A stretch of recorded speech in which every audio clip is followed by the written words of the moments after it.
Halo, selamat datang di Bicara Bandar episode 25 Q&A Session Part 2. Dalam podcast kali ini, saya akan menjawab pertanyaan-pertanyaan dan komentar yang masuk ke kami dalam 1 minggu terakhir. Kali ini saya akan membahas mengenai kasus Pak Beni Cokro yang divonis seumur hidup. Juga akan membahas yang heboh di pertengahan minggu ini, di mana sekuritas akun di awal perdagangan semakin kesini semakin sering nge-lag sekuritas, dan itu merugikan banyak orang karena banyak orang yang merasa rugi karena biasanya memang ada banyak bandar yang manggung pagi hari dan banyak yang manggung pagi hari, dan pagi hari kita nggak bisa jual, tiba-tiba udah pada ARB setelah kita bisa jual. Seperti itu, akan bahas itu. Juga akan bahas tentang kasus saham BRIS, dan banyak lagi pertanyaan-pertanyaan tentang bandarmologi yang menarik yang masuk ke kolom komentar kami. Seperti itu, oke, mari kita mulai.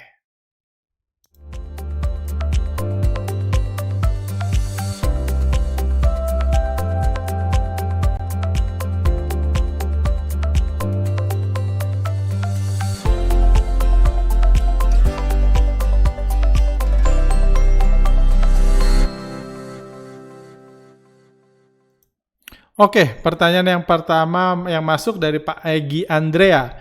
Pak, mau minta pendapatnya, kan lagi hot isu soal aplikasi sekuritas yang lag di momen tertentu. Apakah ada kemungkinan pasar saham terkena hack di Indonesia atau sudah pernah ada isu itu? Karena saya baca di luar pernah kejadian pasar saham terkena serangan dari hacking. Ya, ini berhubungan dengan yang tadi saya bahas di awal bahwa banyak yang ngeluh, juga berhubungan sama pertanyaan selanjutnya. Mungkin saya baca sekaligus aja. Ini kami buat survei karena ada pertanyaan yang masuk. Pertanyaannya, Pak Arga, apakah ini satu nama sekuritas ada main sama bandar atau dia bandari sahamnya sendiri, aplikasinya error sampai 10 menitan, bisa beli nggak bisa jual, dan tahu-tahu udah ARB kayak BRIS, Antam juga longsor. Terus kami buat survei yang sama dan hasilnya cukup mengerikan. Jadi 70% mengaku pernah nge-lag di awal-awal perdagangan, jadi nggak bisa jual, mungkin tiba-tiba udah turun, atau simply pernah nge-lag aja. Setelah kami post ini di Instastory kami, itu ada puluhan message yang masuk yang mengaku mereka juga ngalamin yang sama. Kami share ini di sosial media, di Facebook, di kolom komentar pun orang-orang pada ngaku mereka pernah ngalamin. Terutama beberapa bulan terakhir ini, sekuritas sering nge-lag di awal-awal perdagangan, jadi nggak bisa transaksi. Harusnya profit taking, jadi nggak bisa profit taking. Jadi itu tentunya masalah yang cukup besar yang terjadi, dan pertanyaannya apakah ada unsur kesengajaan atau enggak. Unsur kesengajaan, karena ya kita nggak bisa ini, karena mungkin ya saya belum sempat ngobrol sama sekuritas, dan tentunya walaupun saya kenal banyak orang di sekuritas pun saya rasa nggak mungkin saya tanya, ini sengaja nggak lu nge-lag di pagi-pagi supaya bandarnya bisa ngangkat dan bisa jualan kayak gitu. Saya rasa nggak mungkin. Pertanyaannya formatnya seperti itu. Jadi saya akan sedikit bahas fakta aja. Yang kita tahu memang di masa pandemik ini booming jumlah investor. Berkali-kali jumlah investor jumlah akun saham, tentunya kalau kita ngomong overload itu, jumlah akun saham itu membludak luar biasa, naik 20 atau 30% dibanding totalnya selama ini. Bursa saham kita udah hampir 20 tahun atau 25 tahun ya, saya lupa umurnya. Total akunnya sekarang tahun ini aja naik 20-30%. Jadi ada pertumbuhan yang sangat cepat dan sangat luar biasa. Jadi kalau kita ngomong usernya meningkat. Itu satu. Jadi pertanyaannya, dan user itu kan bisa masang order yang di waktu yang bersamaan, di pagi hari juga bisa. Di pagi hari, jadi mungkin telatlah masukin ordernya karena terlalu banyak. Ada kemungkinan ke situ? Yes, ada. Cuman dari yang satu, kalau saya baca-baca dari komentar, ada juga salah satu kenalan saya, dia komentar bahwa dia pakai internet yang terbaik, dia cek koneksi internet, dan goalnya ujungnya servernya down, memang server dari sekuritasnya. Cuman tentunya kita berharap kalau ada rekan-rekan punya sekuritas di sini mungkin bisa memberikan penjelasan lebih lanjut. Apa alasannya down dan kenapa begitu sering down di awal perdagangan. Ada juga isu-isu yang ini juga yang menurut saya cukup ya bisa masuk akal, saya harapkan enggak. Kita tahu memang ada sekuritas retail yang banyak disusupi bandar di masa pandemik ini. Apakah karena kalau bicara pengakuan bapak atau ibu yang mako di sini, dia bilang bisa beli dan nggak bisa jual. Tentunya itu sangat nggak fair. Berarti nggak pure down. Lu belanja boleh, cuma nggak boleh profit taking dulu. Mungkin karena bandarnya lagi naikin. Dan ketika mereka jual, dia udah ARB sahamnya. Tentunya itu sesuatu yang layak kita kritisi, layak kita perhatikan, dan harapan kami ya sekuritas memperbaikilah. Karena kita tahulah kalau di forex sering tuh kalau ada trader jago biasa stop loss-nya lewat lah, di sistemnya dilepas karena ada bisnis forex yang memang trading kita against the broker gitu. Jadi kalau kita untung brokernya rugi, kalau brokernya untung kita yang rugi. Jadi kurang lebih broker mendapat keuntungan dari kehilangan uang kita. Against the house gitu tradingnya, dan itu biasa di bisnis forex. Dan seringkali di bisnis forex itu kalau Anda ngobrol sama trader forex itu udah cerita sehari-hari di mana stop loss-nya dicabut lah dan lain-lain. Jadi sistemnya nggak jalan. Kita nggak pernah tahu ya, karena belum pernah masuk pengadilan, nggak pernah tahu itu ada unsur kesengajaan atau enggak, ada penelitian intrinsiknya. Cuman jangan sampai saham seperti itu. Dan menurut saya, even saya pro bandar dari sisi trading, menurut saya ini pun sangat nggak fair kalau memang harga saham dikerek dulu, tapi retailnya nggak boleh jualan, retail cuma bisa ngantri beli, udah itu diguyur. Kejadian di saham BRIS hari Kamis kemarin, pagi-pagi diterbangin, orang nggak bisa jual, tapi bisa pasang beli. Dan setelah pasang beli, diguyurlah mereka jadi jualan di harga atas. Jadi tentu harapan kita ini nggak terulang lagi, cuman saya banyak lihat komentar yang pasti masalah bukan di internet Anda. Ada juga komentar yang bilang karena jumlah transaksi yang besar, ketika transaksi bersamaannya itu sangat besar, itu butuh memori RAM yang besar. Jadi ada unsur itu juga. Cuma kalau masalah pagi-pagi nge-lag itu mungkin dari servernya. Ada juga yang mengatakan ada beberapa server sekuritas retail yang baru nggak nge-lag. Kalau kayak gitu berarti masalahnya lebih ke kuota si sekuritasnya menangani account yang samaan. Kita nggak tahu apakah itu nge-lag juga kayak gitu. Cuman bagi rekan-rekan yang mungkin punya sekuritas yang baru, yang sekuritas retail yang baru, kalau Anda juga mengalami nge-lag hari Kamis kemarin atau sering kita ya nggak bisa transaksi di awal-awal perdagangan, tolong tulis di kolom komentar biar kita bisa follow up ke depannya. Mungkin saya ada rencana juga kalau saya ada teman buat Q&A lah, kan saya nggak pernah collab kan kami nggak pernah collab di YouTube ini, dan kami ada rencana collab dengan misalnya pimpinan sekuritas yang salah satu sekuritas di sisi IT untuk tanya what happened sebenarnya. Kita buat Zoom meeting atau buat IG live atau simply Zoom meeting yang di-record di YouTube biar rekan-rekan bisa nonton. Cuman so far ya saya nggak berani berasumsi, cuman kalau ini ada intervensi bandar sengaja dibuat nge-lag, tentunya ini sangat buruk buat image, dan menurut saya nggak menguntungkan siapapun di masa yang akan datang karena merusak image bursa saham yang jadinya nggak fair kalau gitu kan. Bandar bisa transaksi, retail nggak bisa. Kayak gitu.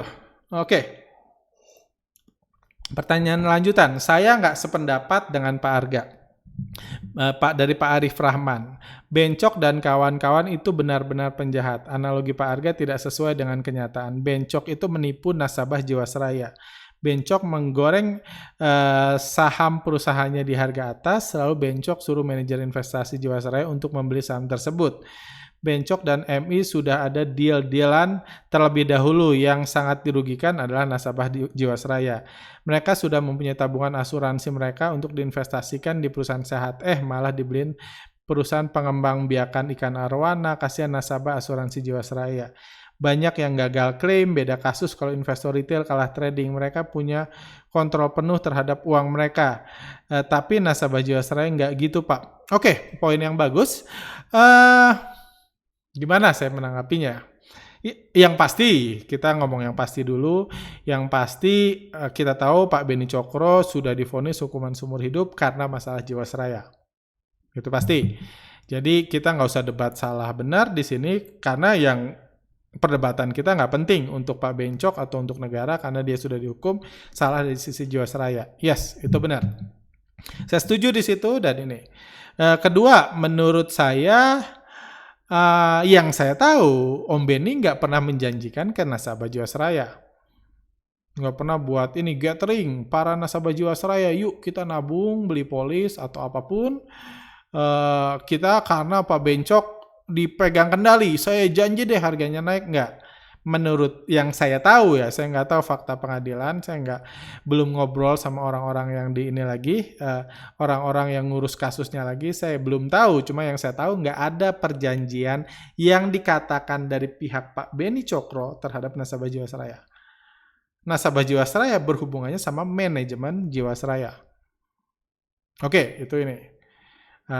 Itu yang mau saya highlight, manajemen Jiwasraya dan jadi sebenarnya tanggung jawabnya ada di manajemen. Kenapa manajemen Jiwasraya kerja sama Pak Beni Cokro? Di situ masalahnya. Di situ masalahnya kan. Mungkin ada unsur kesengajaan, mungkin ada sogok menyogok, atau simply ketidakpahaman, atau simply ngelihat kalau dikendalin Pak Beni ternyata portfolio kita terbang terus, kita dapat bonus terus, ada banyak hal. Yang pasti manajemen Jiwasraya yang bertanggung jawab pada saat itu sudah dihukum seumur hidup juga. Dan menurut saya, kalau saya ya, kembali lagi bukan saya yang menurut saya yang layak dipermasalahkan itu kalau dia yang bertanggung jawab yang notabene adalah manajer investasi Jiwasraya, bukan Om Beni. Om Beni nawarin produk manajer investasi, lu boleh ngomong yes, boleh ngomong no. Dia jawab yes.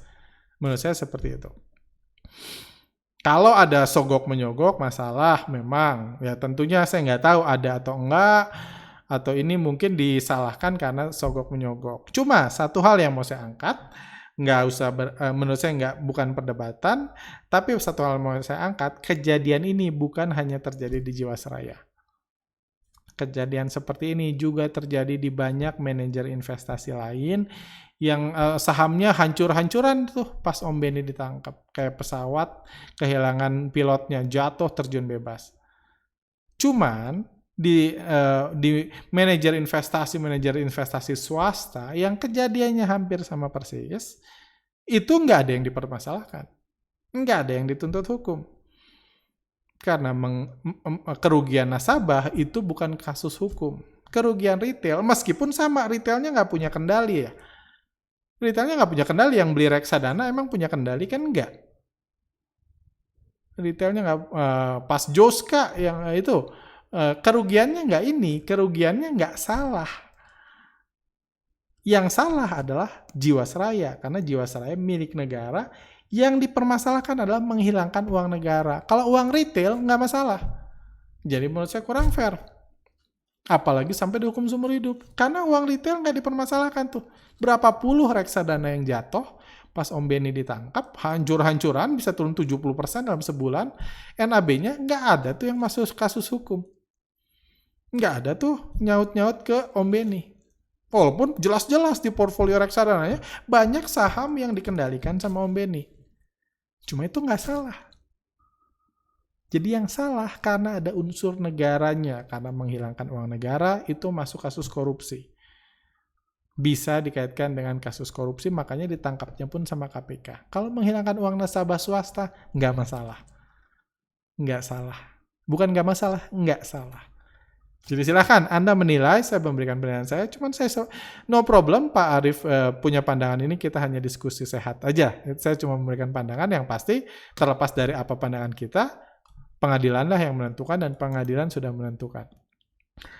Oke, lanjut. Pertanyaan dari Pak Spaceman. Pak Spaceman, Arga, kau pernah jadi bandar nggak? Logika aja. Saya kalau mau belajar naik sepeda harus belajar dari orang yang tahu naik sepeda. Karena kalau orangnya bukan pelaku, ya saya aja ya sama aja belajar bola dari komentator bola yang selalu merasa benar, tapi juggling bola aja nggak tahu.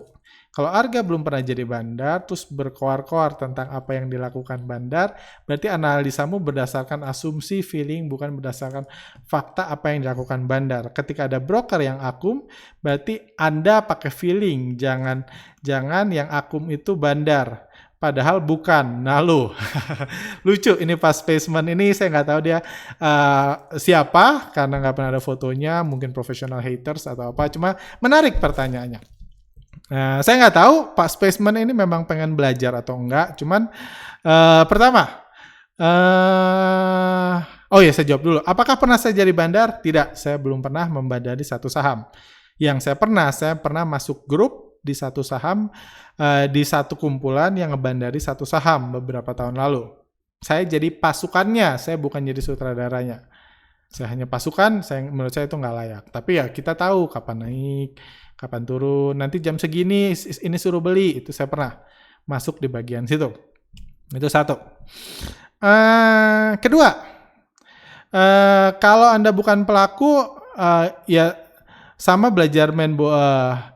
Logika saya, kalau mau belajar naik sepeda harus belajar dari orang yang mau naik sepeda. Setuju. Kalau saya membuat workshop yang membandari saham, bagaimana cara membandari saham, harus belajar dari bandar. At least saya harus pernah ngebandarin. Kayak gitu. Masalahnya saya nggak buat workshop itu. Kalau ini lagi ngomongin workshop ya, saya nggak tahu pas placement ini mau ikut workshop kah, mau jadi bandar, saya nggak tahu. Cuma kalau saya mau ngebandar, menurut saya akan sangat munafik kayak gitu. Kalau saya buat workshop gimana cara ngebandarin saham, gimana cara jadi bandar saham, saya nggak pernah ngebandarin. Sama, saya setuju. Kayak belajar main bola ya komentator bola. Masalahnya workshopnya bukan itu. Workshopnya adalah bagaimana ngikutin bandar. Bandar nggak pernah ngikutin dirinya sendiri. Gimana dia ngikutin dirinya sendiri? Bandar nggak pernah nebak-nebak dia bakal belok kanan atau belok kiri. Karena belok kanan atau belok kiri itu keputusan bandar. Benar kan? Yang saya coba ajarkan, yang saya coba share, saya trigger teman-teman untuk belajar adalah ngikutin bandar. Bukan jadi bandar. Saya belum pernah jadi bandar. Saya dapat beberapa tawaran. Tahun lalu saya beberapa kali cerita untuk ngebandarin saham.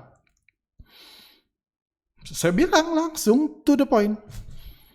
Saya pernah saya pernah lihat caranya, saya punya bayangan yang baik, cuman so far saya belum punya infrastruktur dan saya belum pernah ngebandarin. Kalau Anda setuju, di akhir tahun lalu ada yang masih diskusi, cuma terburu kena pandemik jadi nggak jadi. Kalau Anda setuju, silakan. Karena saya cuma bilang, karena salah satu yang karena kebetulan saya cukup dekat sama yang itunya. Saya udah bangun hubungan lah sama yang butuh si emitennya dibandarin. Saya cukup dekat, saya bilang kalau Anda setuju, yuk kita sama-sama bekerja. Saya nggak ngincar fee, saya ngincar pengalaman. Anda pun kita sama-sama buka-bukaan nih, sama-sama kita ngebandarin saham. Diskusinya seperti itu, cuma keputus COVID. So far saya belum ketemu lagi dengan beliau. Kayak gitu. Jadi cuma saya bilang, kalau saya diminta ngebandarin saham, saya bilang saya nggak pernah. Infrastrukturnya butuh dibuat dulu, timnya butuh dibuat, akun-akun dan lain-lain harus dibuat dulu. Kalau ngebandarin saham.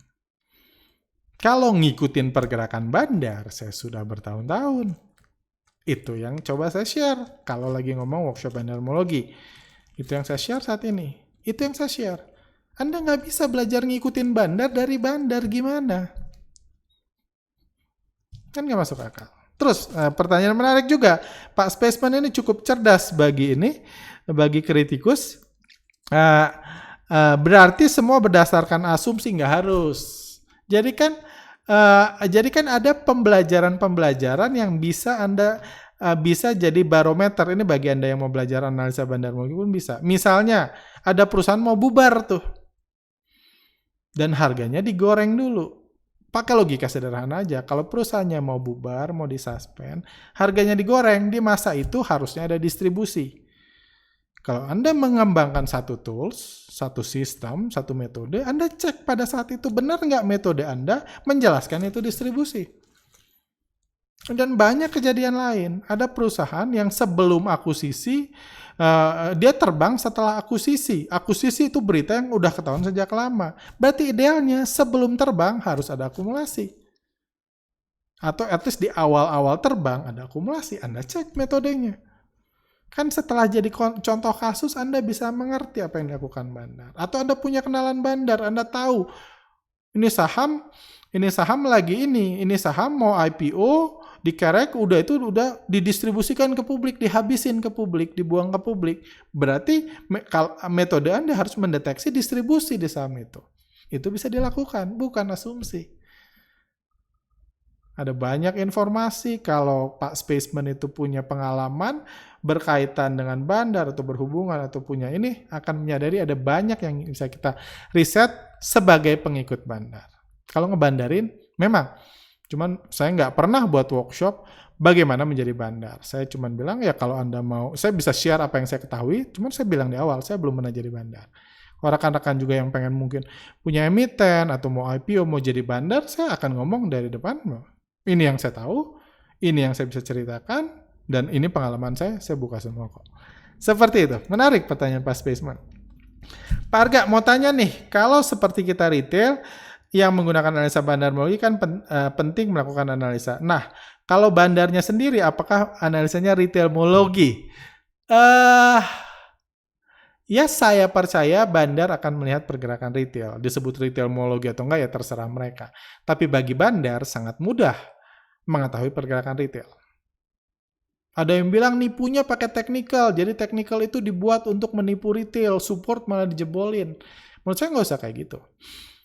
Mereka bisa lihat dari bid offer. Bid offer itu kan tanggung jawab dia yang nebelin. Misalnya dia pasang bid 100.000 lot di sebanyak harga. Sementara di bid ada 200.000, berarti tinggal dikurang 200 kurang 100, 100.000-nya itu retail. Ya udah kita cabut 100.000 kita hajar semua. Dia dapat menuai 100.000 lot yang beli. Misalnya dia profit taking. Atau misalnya analoginya lain. Beberapa waktu lalu saya ngobrol sama teman saya yang bisnis kopi, bisnis kafe. Dia bilang bisnis kafe itu saat ini, at least di Bandung ya, saya nggak tahu di Jakarta, di Jakarta juga setahu saya, di obrolan itu, saat ini lebih untung jualan brand, jualan franchise, daripada jualan kopinya, katanya.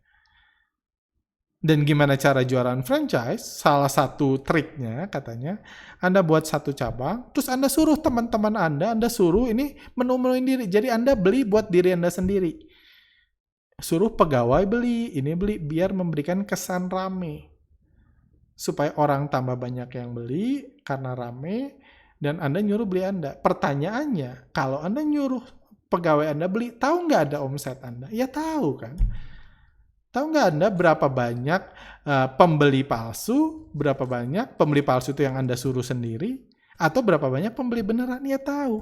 Kan Anda tahu berapa yang Anda pakai, suruh pegawai Anda beli berapa gelas seharinya. Misalnya punya pegawai 20, setiap hari beli 100 gelas, ya berarti 100 gelas. Kalau omset hari ini 500 gelas, berarti 400. Ya. Itu sisanya, retail. Kayak gitu. Jadi bagi bandar mudah untuk mendeteksi ini, bagi retail yang lebih sulit. Lanjut. Dari semua analisa BRIS yang saya lihat, analisa di channel ini paling nggak guna. Banyak banget ini kok. Setiap hari ngomong bandar belilah, retail belilah, balas-balasan kebaikan lah, dan omong kosong lainnya. Konten channel ini cuma ngedongeng doang, nggak ada intinya, nggak ada gunanya. Nggak pernah bilang harga saham bakal ARB atau ARA besok. Nggak pernah nyuruh beli atau jual. Fokusnya cuma bandar lagi. Kita ini retail bro. Ente juga retail, yang diperlukan adalah kasih tahu kapan retail beli, kasih tahu besok harga bakal ARA atau ARB. Itu intinya trading saham, bukan ngedongeng. Tutup aja channel nggak guna. Oke. Menarik pertanyaannya. Sebenarnya kalau nggak guna sih nggak usah dinonton, nggak usah di follow, nggak usah nonton YouTube kayak gitu. Nggak masalah, saya nggak maksa, saya juga nggak dapat uang dari ini kan, jadi nggak usah kalau gitu. Kalau bagi Anda nggak guna, jadi Ya kan saya hanya fokus bagi yang merasa berguna. Kalau Anda ngerasa nggak guna, detik ini juga tutup aja tabnya, nggak usah nonton lagi video. Itu satu. Kalau dibilang ngedongeng ya saya nulis cerita, saya nulis post, nulis analisa, nulis broadcast. Itu kan masa lalu, nggak bisa nulis masa depan. Saya membahas pergerakan bandar. Ini aduh nggak kelihatan ya. Ini waktu itu kayaknya dia nge-mention ini kami. Waktu itu saya bahas retailnya cut loss. Di channel saya bahas retailnya cut loss. Nah ini saya bahas BRIS, di mana pestanya dihancurin. Saya bilang retail pada beli, dijebak. Terus saya bilang nih pesta bubar, tamu dipersilakan cut loss, retailnya cut loss. Ini saya highlight broker-broker yang sama di sini. Retail cut loss. Di post sebelumnya kalau Anda baca juga, sekarang retail yang nyangkut hanya bisa berharap berharap bandar mau membeli lagi saham yang mereka jual atau cut loss. Karena BRIS ini perusahaan beneran, jadi harusnya sahamnya nggak akan dibuang gitu aja. Tapi kapan dan di harga berapa mereka mau beli dari retail itu murni keputusan mereka. Karena yang pegang duit mereka, yang ngatur harga mereka. Anda bisa baca di Instagram kami atau di Telegram kami untuk ininya. Jadi intinya di situ kan saya katakan, terlepas dari saya ngedongeng, saya katakan sekarang tinggal nunggu retailnya cut loss, bandar beli lagi. Kapan saya nggak tahu, saya bukan dukun, saya bukan bandar. Goal analisa bandarmologi itu ngikutin, bukan ngedukun. Karena tebak-tebakan kemungkinannya bisa benar, bisa salah. Bakal benar atau salah saya nggak tahu, itu keputusan bandar. Bukan gitu cara analisa bandarmologi. Makanya besoknya saya bilang pagi-pagi ketika BRIS ARB, saya bilang pesta bubar, tamu-tamu dipersilakan cut loss. Saya highlight broker-broker yang sama. Mereka lagi jualan, lagi cut loss. Berarti kalau retail cut loss, berarti bandarnya beli. Apakah akan naik? Jam berapa bakal naik kalau retail cut loss? Saya pun nggak tahu, itu keputusan bandar. Misalnya saya ngasih Anda uang 100M untuk nerbangin saham BRIS. Saham BRIS saya ngasih uang 100M di awal minggu depan. Di weekend ini saya kasih. Terus pertanyaannya, kalau Anda bandarnya BRIS, pertanyaannya di hari apa Anda nerbangkan BRIS? Ya nggak tahu, bandar kan bebas. Bandar kan bebas kan? Kapan nih nggak tahu? Saya nggak tahu bandarnya bakal ARA atau ARB. Saya bukan dukun dan saya trader. Saya nggak jualan kedukunan saya. Kalau dukun kan jualan ramalan kan? Saya nggak jualan ramalan. Saya menjelaskan retailnya cut loss, berarti ada peluang, berarti Anda bisa siap-siap, berarti ini dan lain-lain. Itu goalnya. Bukan jadi dukun. Goalnya adalah mengikuti. Kalau bandarnya beli, Anda bisa beli, atau Anda tunggu dulu.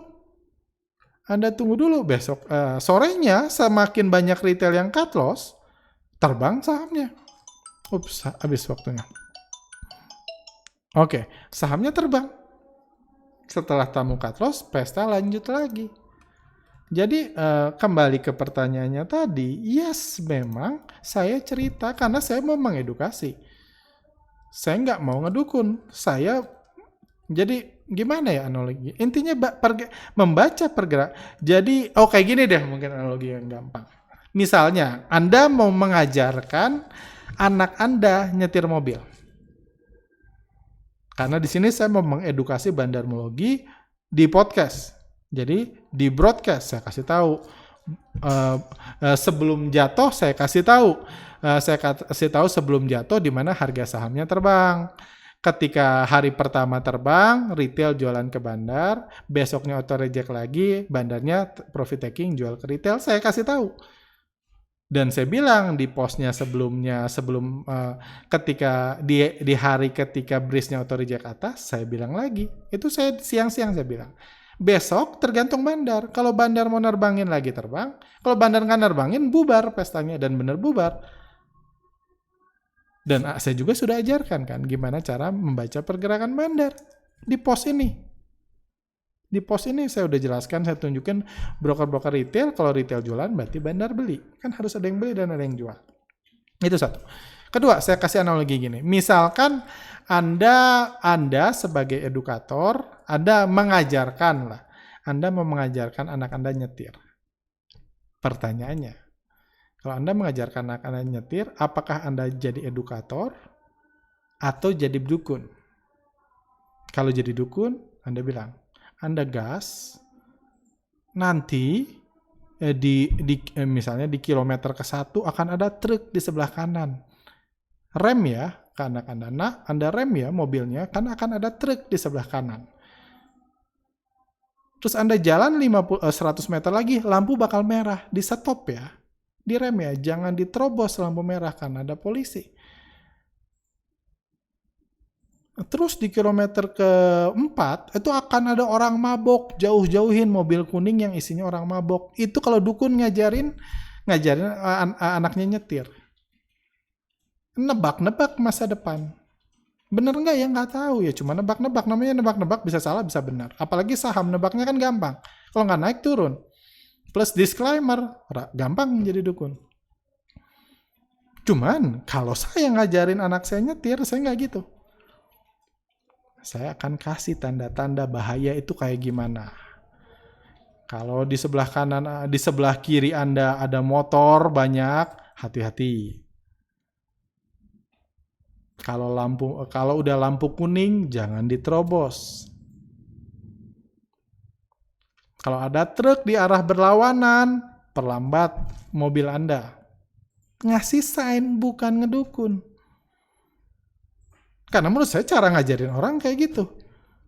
Karena pada akhirnya hanya Andalah yang harus memutuskan ketika ada tanda bahaya harus ngapain, ketika peluang harus ngapain. Nggak bisa didikte, nggak bisa didukunin. Bagi saya cara ngajarin nyetir kayak gitu. Kalau Anda nggak pendapat, bagi Anda cara ngajarin terbaik itu adalah ngedukun, nanti kilometer segini belok kanan, silakan, no problem. Itu hak Anda. Jadi kalau ditanya, saya tahu nggak ARB arah? Nggak. Cuma saya tahu bandarnya distribusi, dan kalau kita ngikutin bandar, kalau bandar jualan nih, kita jualan. Kalau retailnya cut loss, Anda bisa beli. Karena berarti bandar beli. Gitu aja. Lebih simpel menurut saya. Waduh, masih banyak pertanyaannya. Satu lagi mungkin ya. Oke. Ini Pak. Bang, mau tanya gimana pendapat Bang Arga mengenai cryptocurrency? Apakah koin-koin tersebut memang berguna? Apa pendapatnya mengenai harga koin tersebut? Apakah cryptocurrency merupakan cara untuk mengambil uang retail? Terima kasih. Saya belum pernah trading cryptocurrency. Cuma yang saya pernah riset adalah koinnya nggak berguna untuk uang. Sangat sedikit. Nggak sampai 0,1% yang benar-benar dipakai buat transaksi. Ya ini cuma seru-seruan doang. Kayak gitu. Saya percaya ada bandarnya, cuma saya nggak punya cukup knowledge. Satu lagi deh. Saya baru nonton video tentang technical analysis yang ternyata nggak ada gunanya. Sudah saya tonton 2 kali videonya dan menurut saya sangat masuk akal dan banyak sekali benernya. Tapi yang buat saya bingung kenapa analisa teknikal masih diajarkan sama semua sekuritas di channel-channel YouTube. Rasanya nggak masuk akal kalau mereka semua salah dan hanya creative trader yang benar. Mohon dibahas di podcast selanjutnya. Oke, ini terakhir deh. Gimana ya jelasinnya? Pertama, sebelum benar salah itu menurut saya terlalu terlalu ekstrim menentukannya. Mungkin lebih mudah ditanya kenapa. Kenapa seseorang ngajarin analisa teknikal? Kenapa YouTuber mengajarkan analisa teknikal? Alasannya mungkin lebih mudah diprediksi. Pertama, dia kerjaannya YouTuber. Dia harus nyari viewers. Supaya banyak iklan, dia dapat banyak uang. Itu alasan dia buat video YouTube. Kenapa dibahas teknikal? Mungkin dia taunya teknikal. Dia baca buku, 2-3 buku, terus dia buat YouTube, dia pintar ngajar, dia ngajarin teknikal. Itu alasan. Karena dia goalnya sebagai YouTuber. Atau sekuritas. Kenapa sekuritas ini?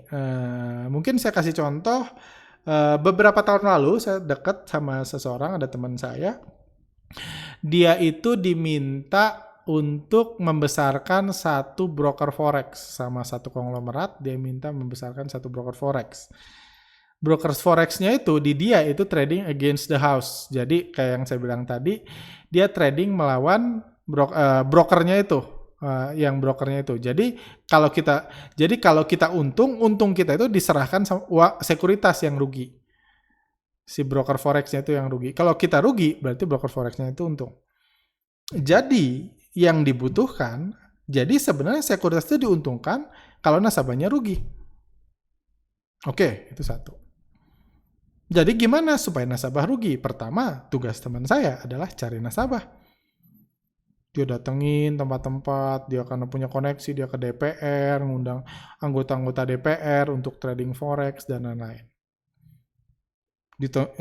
Dijabanin cerita-cerita positif. Teman saya orang baik. Tapi ya tujuan dia adalah cari nasabah sekuritas. Cari nasabah yang mau trading forex. Itu tujuan dia. Jadi dia cari. Oke, itu satu. Kedua, setelah terpicu, wah bisa kaya mendadak nih. Gue bisa cepat kaya nih kalau trading forex. Setelah pada masuk forex, kayak gitu, butuh diedukasi. Forex edukasinya apa? Ya kalau fundamental nggak jalan, repot, dan nggak aktif trading. Kalau harus ngeliatin fundamental, mendingan diajarin teknikal. Tarik-tarik garis, pasang indikator, dan lain-lain. Kenapa diajarin gitu? Kalau dibilang, pakai feeling aja pak. Nanti dia nggak ada analisanya dong pakai feeling. Apa bedanya sama gambling? Nanti mikirnya gitu, nggak fair. Nggak menjual kalau pakai feeling aja. Makanya diajarin pakai teknikal aja pak. Jadi feeling ditambah coretan-coretan garis warna-warna candlestick seakan-akan menganalisa. Padahal sama-sama pakai feeling. Cuma ngomongnya nggak pakai feeling. Tujuan sekuritas itu ngajarin ini apa? Supaya rugi. Tapi tujuan orang sementara pengajarnya tujuan dia ngajarin teknikal, mungkin kan ada staf pengajar, dia punya knowledge, dia harus ngajarin ke nasabah. Cuman big picture-nya, kalau si sekuritas forex itu yang trading against the house itu, kalau nasabah rugi dia untung, kayak gitu.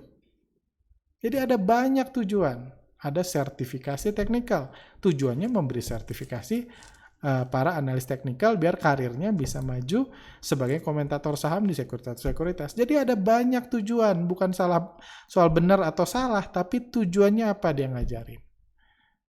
Kayak gitu. Tapi kenapa bagi saya teknikal nggak guna kan sudah dijelaskan di video yang lagi dibahas itu. Bukan benar atau salah kayak gitu. Tapi masing-masing punya tujuan. Karena nggak mungkin orang trading cuma dibilang pakai feeling aja. Feeling naik, nanti dia nggak puas. Mendingan diajarin nyoret-nyoret, diajarin ngafal nama candlestick, seakan-akan nganalisa, padahal sebenarnya pakai feelingnya dia sendiri juga. Karena coretannya setiap orang beda. Seperti itu. Oke, saya rasa untuk kali ini aja. Silakan teman-teman kalau ada yang punya komentar, mau tanya, mau ngasih mau kasih komentar, bertanya tentang konten-konten ini, silakan tuliskan di kolom komentar. Untuk hari ini itu aja. See you next time. Sehat selalu. Silakan like kalau Anda suka, dislike kalau Anda nggak suka, atau subscribe kalau Anda mau nonton video-video kami selanjutnya. See you.